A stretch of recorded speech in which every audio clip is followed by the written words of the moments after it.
Bem-vindo a mais um vídeo do Planos em Prática, nossa série de exercícios de escrita criativa. Hoje a gente está indo para o 7º episódio da história do Zimri e eu realmente não achei que a gente ia chegar a tanto, mas não vejo isso como um problema porque eu pretendo usar essa região que eu estou desenvolvendo de Vereda dos Mercadores e o Porto em outras histórias. Eu vou aproveitar esse material. Pretendo anexar essa região ao mapa que eu já fiz na época da história do Uras, que eu fiz a parte do norte, e eu vou acrescentar essa cidade mais ao sul, perto do litoral. Então, realmente não tem importância essa história estar levando mais tempo do que o previsto para ser feita. E também porque eu estou de férias, então eu estou trabalhando num ritmo menos acelerado, estou fazendo as coisas mais conforme eu tenho vontade, estou escrevendo sem forçar nada, e ainda assim a gente está chegando a algum lugar. Hoje eu quero fazer 3 coisas nesse episódio. Primeira delas é trabalhar a transição entre a saída do Zimri lá do farol e a chegada dele no porto, então eu preciso trabalhar aí o que ele está vendo, esse caminho, não de uma forma muito extensa, mas eu preciso ver, e eu vou aproveitar para colorir um pouquinho a história nesse pedaço, descrever um pouco mais ali do mundo, já que depois disso vem uma cena de ação, e a gente tem que também finalizar justamente essa cena de ação, que é a hora que o Bagatella denuncia o Zimri para a patrulha tironiana, então a gente tem que também trabalhar na resolução disso. Isso vai encaminhar ao ponto sem volta do Zimri, onde ele vai atravessar o primeiro limiar e vai justamente para dentro da cidade, é ali que a aventura vai começar de verdade. Então, como eu estou pontuando aí essa fase da história, depois que eu terminar essas 2 etapas, eu preciso fazer um brainstorm. Eu vou reler o texto, reler o que eu escrevi até agora e fazer um inventário das coisas que eu já escrevi, algumas características, alguns personagens, elementos, informações que eu já coloquei na história e tentar trazer isso mais adiante, tentar amarrar, concluir, desenvolver um pouco mais essas coisas agora no segundo ato, e dali que eu vou tirar a ideia para seguir a história, porque eu realmente não tenho ainda nada na mente para dar continuidade. Então eu vou tirar desse material que eu já escrevi, e é até legal que é uma técnica que eu uso sempre quando eu estou escrevendo fora dos vídeos, e é até legal fazer isso agora mostrando, para de repente ajudar alguém que trava na passagem do primeiro ato para o segundo. Então se eu mostrar o jeito como eu faço, de repente pode ajudar. Então essa aqui é a passagem que eu tenho que fechar agora. Vou pensar numa transição aqui rapidamente.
Então, como eu gosto de fazer de vez em quando, eu apenas descrevi alguns elementos e objetos e situações que o Zimri pode encontrar ao longo do trajeto dele entre o farol e o porto. E eu fui só assinalando esses elementos pelo caminho para depois fazer a ligação entre eles. Então, primeiro eu só fiz uma descrição do panorama em geral. Então, falei que à esquerda, depois da faixa de areia, ficavam as casas em ruínas, né, em péssimas condições.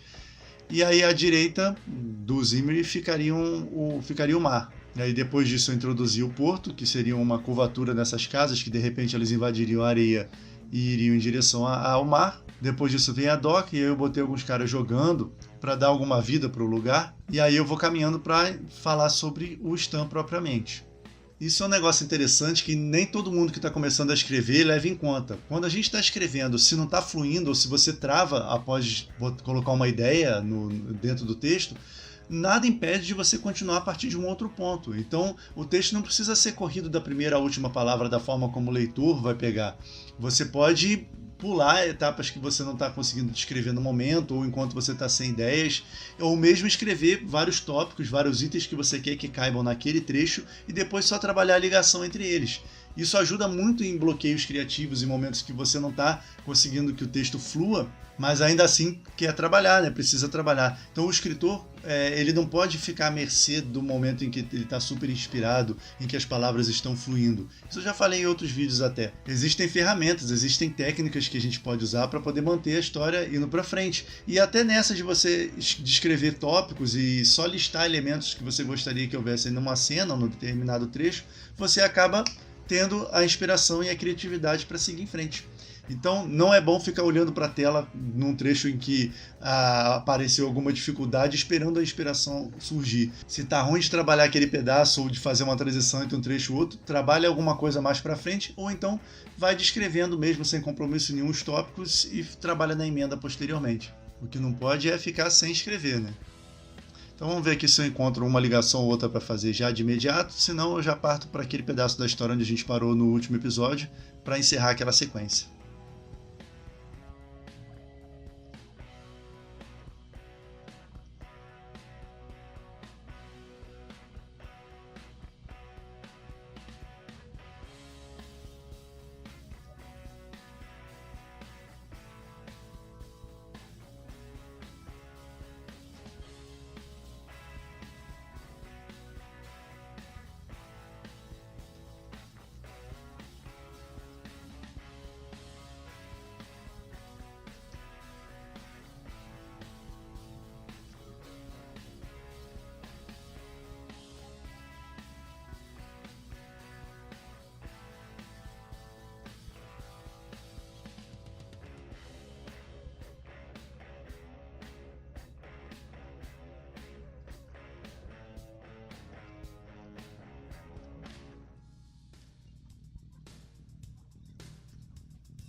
Bom, então aqui já aprontei essa seção inicial aqui dessa parte que eu estou trabalhando. Subi alguns parágrafos que estavam mais embaixo, algumas frases, e tentei meio que agrupar as ideias para poder as transições ficarem mais suaves e a coisa ficar menos truncada e mais claro, o mais clara possível. Então eu parei aqui nessa frase, fazia algum tempo que Zimri não ia ao porto, aí eu continuei, apesar da pouca distância.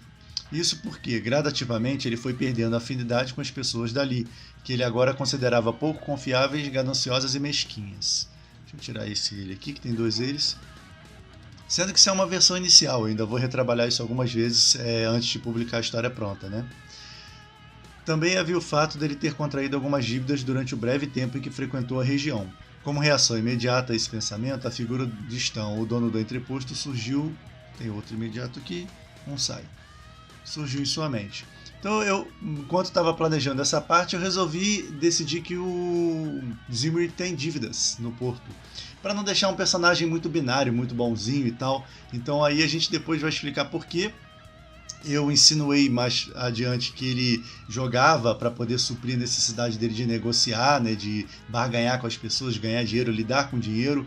Então eu posso desenvolver essa característica do personagem nessa direção. para dar um pouquinho mais, uma dimensão a mais pro personagem, sem ser só esse cara que quer salvar o amigo.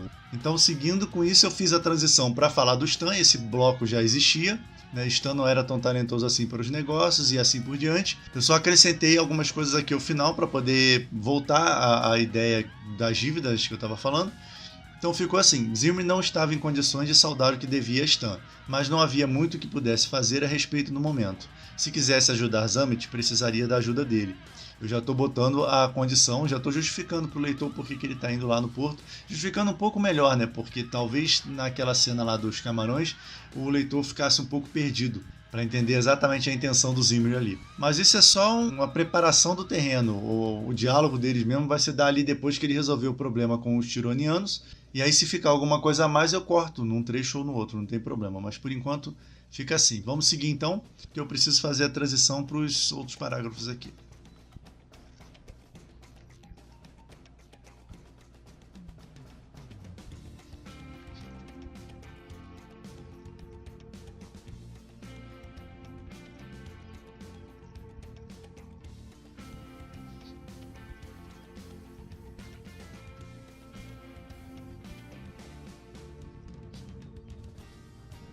Aqui eu quis continuar fazendo menção ao Bagatela, que o próximo trechinho era esse. A presença de Bagatela não incomodava, o homem andava distraído e eu iria fazer uma descrição do Bagatela acompanhando o Zimri. Apenas para marcar que ele realmente estava ali na história, para ele não virar só um figurante, porque eu quero aproveitá-lo mais para frente. Mas aí eu achei uma oportunidade aqui de acentuar um pouco mais as características dele. Como é que eu fiz isso? Eu usei, depois desse trecho do Zimri pensando na dívida dele com o Stan, a aproximação de um cargueiro, né, desses cargueiros que vêm pelo céu, acima das nuvens, que eu já tinha descrito lá no conto das Irmãs Pug. Aí eu resolvi voltar com eles aqui nesse momento para chamar a atenção dos dois. E eu vou usar uma perspectiva do cargueiro para poder descrever meio que o ambiente. Eu estava meio sem saber como é que eu iria fazer isso. Agora eu já decidi que eu vou fazer com que o Zimri projete no cargueiro o que a visão, o que o piloto veria lá de cima do cargueiro, né? Como é que seria o ambiente ali embaixo. E assim, esses outros parágrafos aqui onde eu estou mostrando o panorama vão encaixar melhor. Então ficou assim: um som grave e prolongado denunciou a aproximação de um cargueiro. A imensa caixa cinzenta vinha sobrevoando o oceano e preparava-se para perder altitude. Zimri olhou para a Bagatela, que agora pulava e acenava para o veículo como se tivesse alguma chance de ser visto ali na praia. O ex-comerciante divertiu-se com a ideia do cargueiro pousando ali mesmo, apenas para a Bagatela cobrar do piloto a sua indenização, que é uma das marcas do personagem, esse delírio dele de querer receber de alguém, né, lá de dentro da cidade, pelo acidente que ele causou, a perda da consciência, né, do juízo. Então, e aqui eu já estava descrevendo meio que sem amarrar em lugar nenhum o ambiente, e agora eu vou tentar fazer com que essa seja uma suposta visão do piloto lá em cima. Vamos ver se funciona.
Bom, acho que eu terminei aqui todas as transições e eu vou ler tudo de uma vez porque senão não vai ter sentido se eu pegar só os trechinhos que eu acrescentei.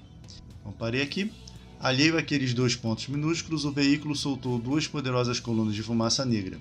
Ironicamente, usava as ruínas do porto como pivô para manobrar em direção aos terminais do centro.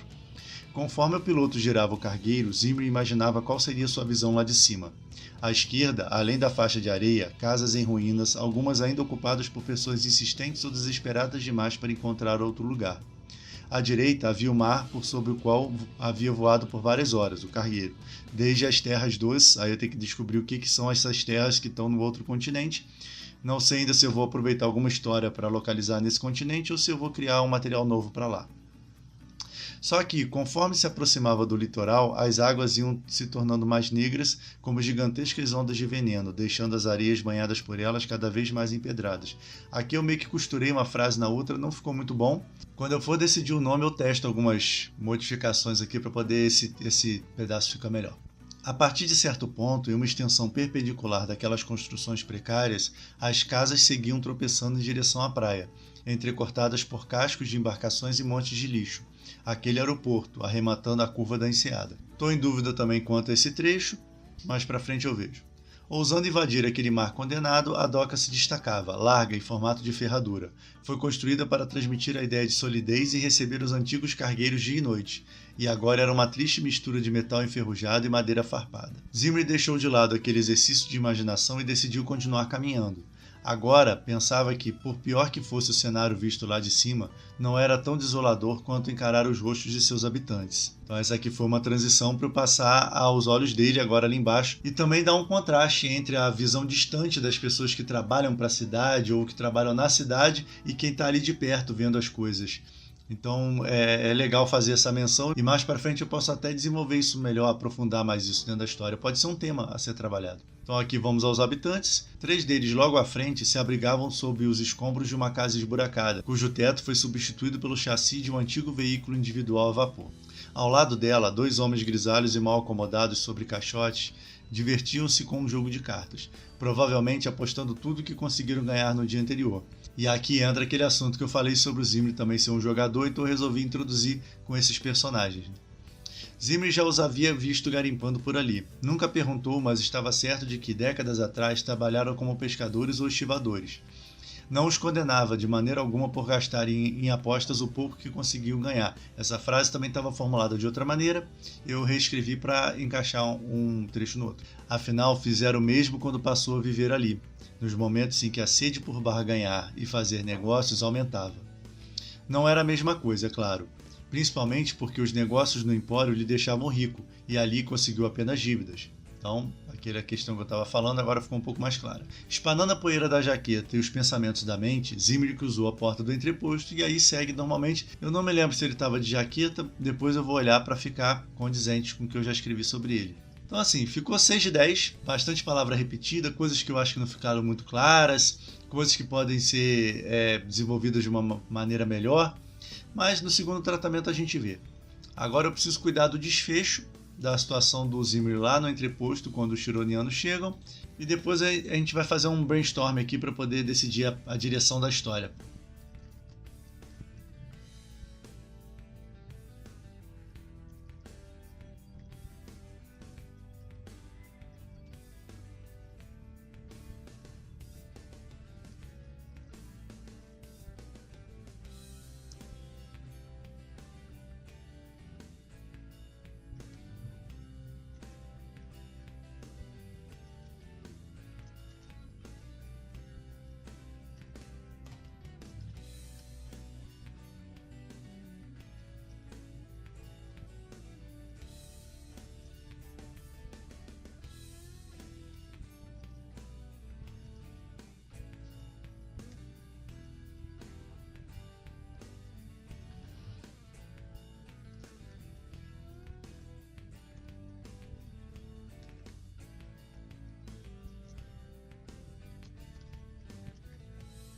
Bom, escrevi um trecho bem grande aqui porque eu costumo me empolgar quando tem cena com vilão.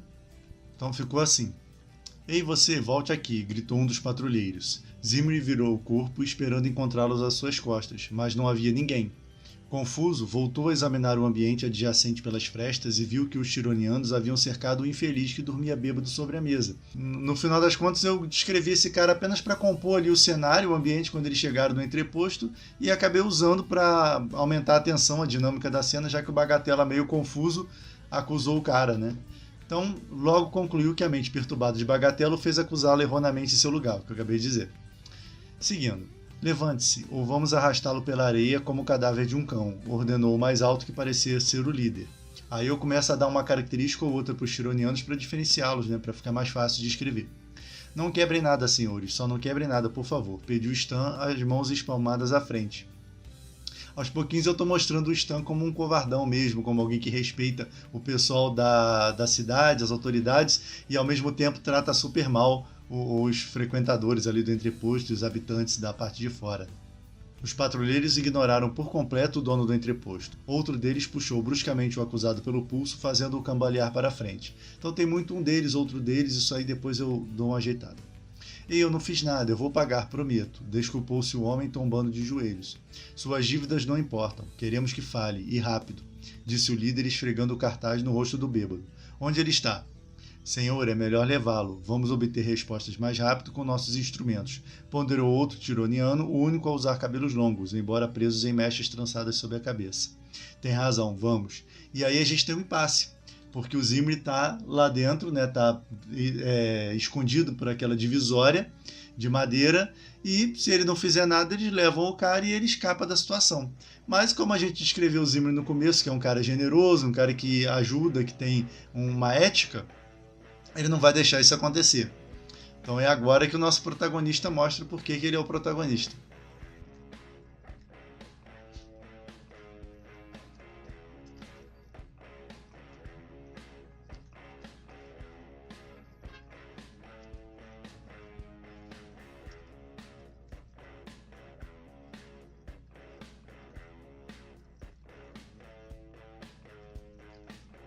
Então ele acabou indo, e é legal fazer um contraste entre o heroísmo do Zimri e a covardia do Stan. Isso destaca ainda mais o nosso protagonista. Então vamos ver como é que ele vai sair dessa. É lógico que o Zimri, até onde a gente escreveu, não é um cara muito afeito à violência, nem nada disso. Pelo menos não mostramos nada nesse sentido até agora. Então ele vai resolver tudo no papo, como negociante. Vamos ver.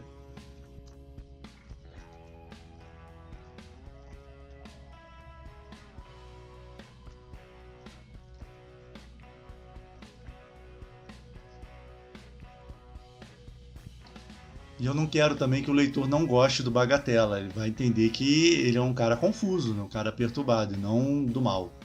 Então, fosse aqui, fosse.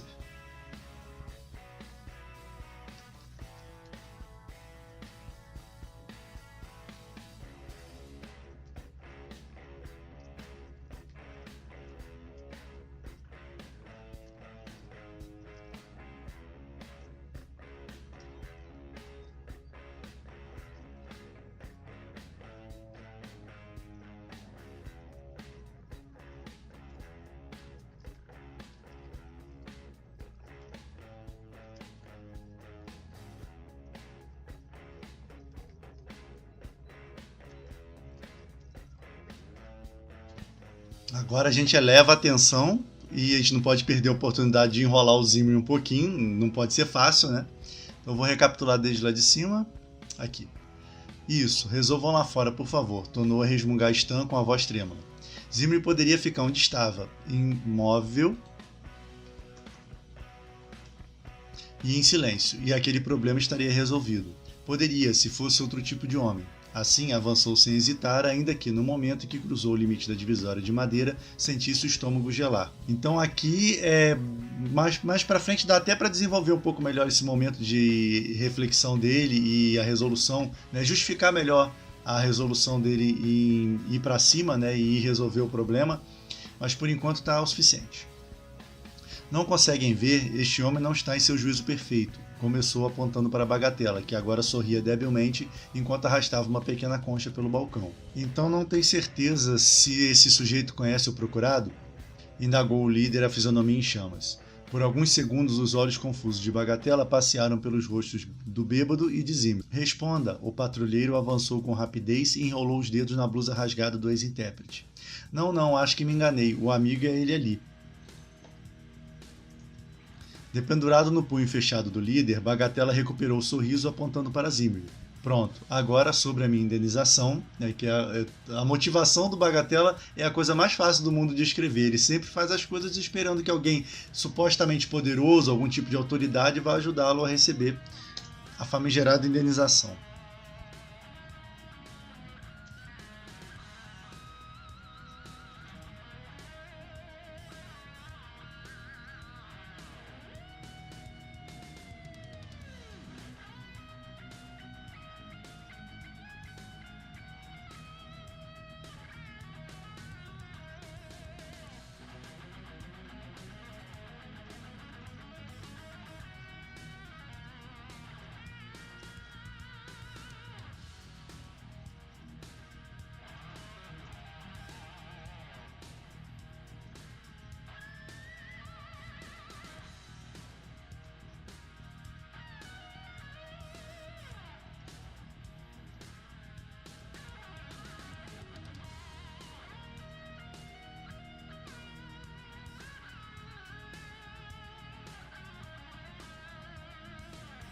Então, recapitulando. Não, acho que me enganei. O amigo é ele ali. Dependurado no punho fechado do líder, Bagatela recuperou o sorriso e apontou para Zimri. Pronto, agora sobre minha indenização. O ex-comerciante fez o que pôde para manter a fisionomia inabalável enquanto gesticulava em direção ao lunático.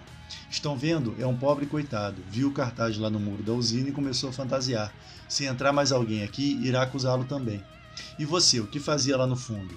Eu forneço camarões para Stan. São de ótima qualidade. Gostariam de provar? Os chironianos riram com desdém. Não comemos o lixo contaminado daqui de fora, rosnou o líder antes de cuspir no chão. Como quiserem, Zimri ofereceu outra das várias mesuras que possuía em seu repertório, julgando ter chegado a hora de se calar. Então, achei interessante isso. Mais para frente, de repente, quando eles forem ao Empório, desenvolver esse código das mesuras e cumprimentos. De repente tem um para cada categoria, um para militares, outro para comerciantes. Isso poderia ser um tipo de linguagem de gestual usado e poderia diferenciar essa região de outras. Pensar nessa situação, já que 2 vezes ali ele fez cumprimentos diferentes, isso pode ser um código e uma habilidade dele. Enfim, vamos ver como é que os caras vão reagir agora. Pela lógica, eles não iriam engolir essa situação e levariam pelo menos o bêbado só por diversão para interrogar, ou os dois e tudo mais. Então, eles não tem tempo a perder, na verdade, porque se o Zamet saiu da cidade, eles não têm tempo para perder ali interrogando pessoas que provavelmente não vão dar em nada, porque foram acusadas por alguém que não está no seu juízo normal.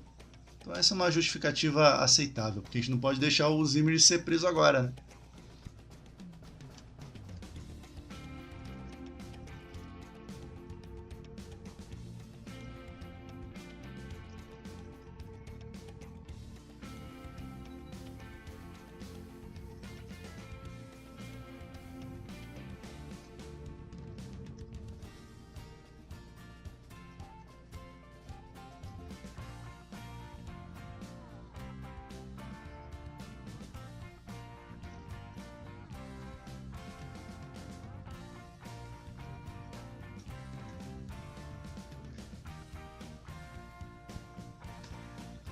Pronto.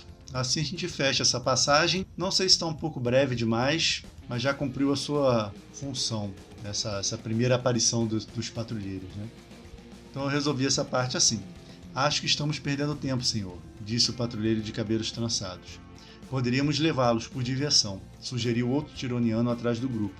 Não, sei o quanto gosta disso, mas nada de diversão por hoje. Se o procurado conseguiu deixar o centro, cada minuto é crucial. Sem qualquer despedida, os patrulheiros viraram-se e saíram. Então agora a gente poderia ter um breve confronto entre o Zimri e o Stan, tipo, por que você, né, se acovardou? E aí a gente vai conhecer um pouquinho mais do Stan, a questão dele respeitar a autoridade. No fundo ele é grato às autoridades porque ele ainda existe ali como um comerciante nesse porto. Vamos desenvolver só um pouquinho disso e eles retomam a negociação para o Zimri conseguir entrar em Vereda dos Mercadores, né, no centro de Vereda dos Mercadores.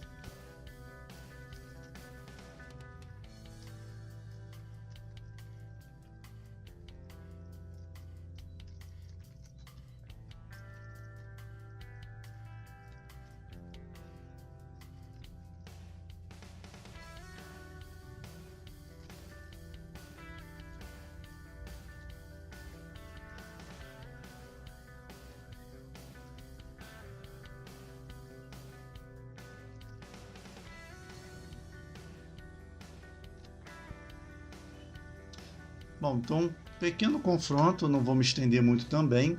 Ficou assim: você ia deixar que levassem um homem inocente, censurou Zimri após o último tironiano deixar o lugar.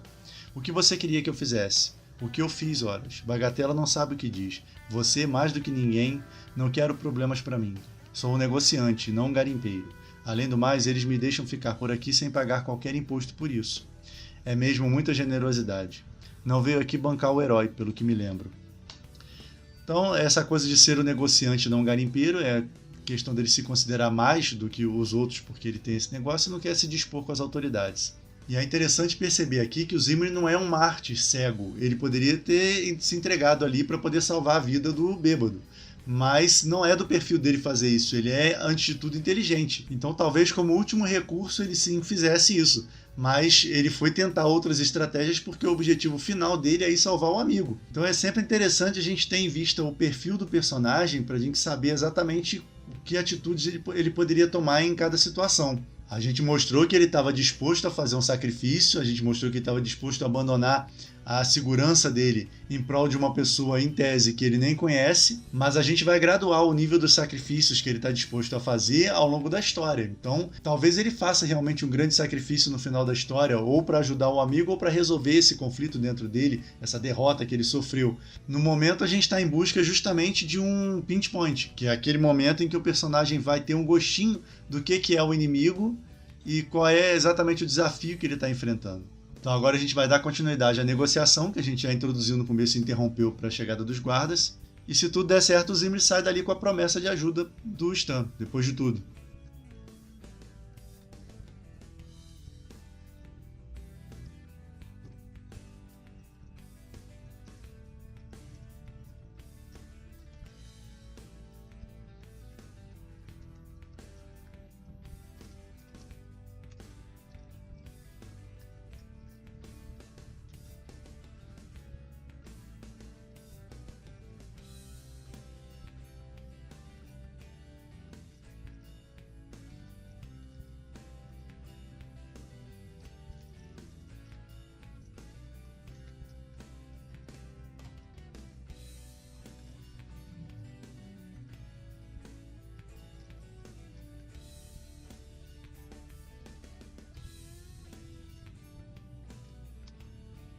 Bom, acho que eu cheguei a algum lugar.